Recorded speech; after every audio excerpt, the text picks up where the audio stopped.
High hello welcome back to my channel. तर इथे मी निघालेली आहे आता लिफ्टच्या बाहेर आणि आम्ही चाललेलो आहोत डीमार्टमध्ये। संध्याकाळची वेळ आहे, हे ऑफिसहून आले 8-8:30 वाजलेले आहेत आणि मग त्यानंतर आम्ही डीमार्टला चाललो होतो।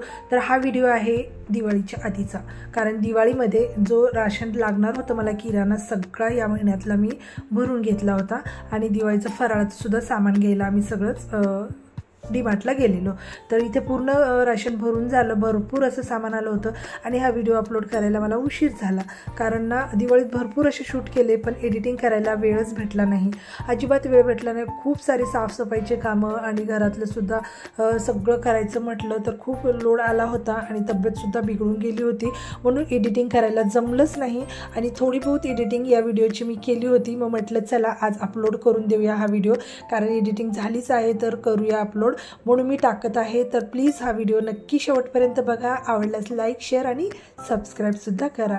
आता मी इथे सर्वात अगोदर ना गॅसची पूजा वगैरे केली, फुलं वगैरे ठेवले, म्हटलं चला आता फराळाला सुरुवात केली होती तर गोडापासून करणार होते मी। आणि सगळ्यात आधी सर्वात सोपा पदार्थ म्हटलं की शंकरपाळेच हेच सर्वांना वाटतं, मला तरी वाटतं, आणि म्हटलं चला शंकरपाळ्यापासून सुरुवात करूया। त्यासाठी मी इथे शंकरपाळ्याचं जे मला मैदा मळायचा होता त्यामध्ये मैदा, थोडासा रवा आणि मी त्यासाठी तूप, दूध आणि साखर टाकली त्यामध्ये आणि ते मिक्स करून ठेवलेलं आहे त्याच्यामध्ये मळण्यासाठी, ते थंड होण्यासाठी। कारण शंकरपाळ्याची आता रेसिपी तर शेअर नाही करू शकत, कारण ते सर्वांनी करून झालेलं आहे, दिवाळी झालेली आहे, म्हटले चला तर आता ते तर खूप सोपेच आहे। आणि मी चिवडा कशा पद्धतीने बनवते ते मी तुमच्याशी नक्की शेअर करते।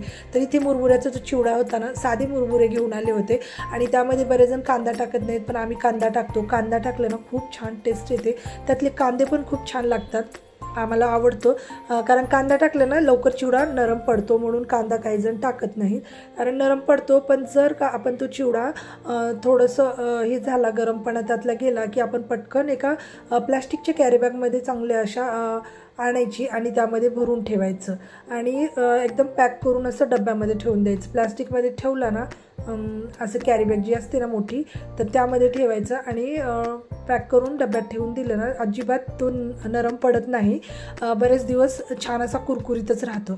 तर आता मी सगळ्या मुरमुरे साफ करून घेतले, आधी छान गाळून घेतले, त्यामध्ये कचरा वगैरे काय नसतो, पण त्यामध्ये थोडंसं असं भुगा झालेला असतो मुरमुऱ्यांचा, असं ते फुटलेले असतात, ते चाळून घ्यायचे आधी आणि ते सगळं केले। मग नंतर मी शेंगदाणे तळून घेतले, लगेचच मी शंकरपाळे, चिवडा आणि चकल्या आणि बालुशाही, बस मी 4 ते 5 पदार्थ बनवले होते या दिवाळीला, जास्त काही बनवलं नव्हतं कारण तब्येत बिघडून गेली होती, तरीसुद्धा मी मुलांनी आणि मिस्टरांनी मदत केलीच होती मला, आणि म्हटलं चला जे जे सोपे आयटम आहेत ते आपण बनवून घेऊया, आणि त्यांनीसुद्धा मला मदत केली, हे सगळं मला कट करून द्यायला, खोबरं, मिरच्या, बाकी गोष्टी सगळं ते करत होते आणि मग मी पण केलं।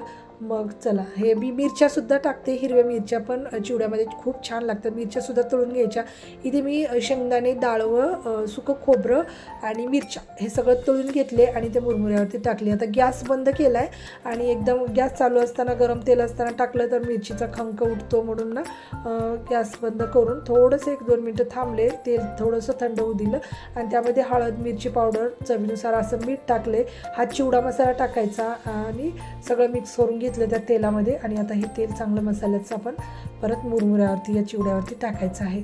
कोथिंबीर, कढीपत्तासुद्धा मी तळून घेतलेला आहे आणि मस्त असं कुरकुरीत झालं आहे कढीपत्तासुद्धा, कांदासुद्धा असा कुरकुरीतच तळून घ्यायचा आणि हे सगळं टाकून असं सगळं मिक्स करून घेतलेलं आहे। तर इथे तयार झाला आहे आमचा चिवडा, खूप छान टेस्टी असा चिवडा तयार झाला होता।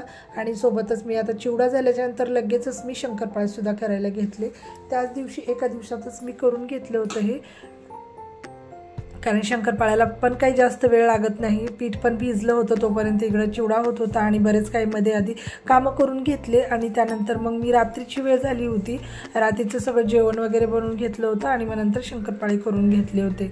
मग त्यानंतर मी चकल्या केल्या आणि चकलीचं सुद्धा मी रेडीमेड हे आणलं होतं, जे चकलीचं पीठ भेटतं ना रेडीमेड, ते मी आणलं होतं आणि त्याच्या पण छान खूप टेस्टी असे चकल्या झाल्या होत्या।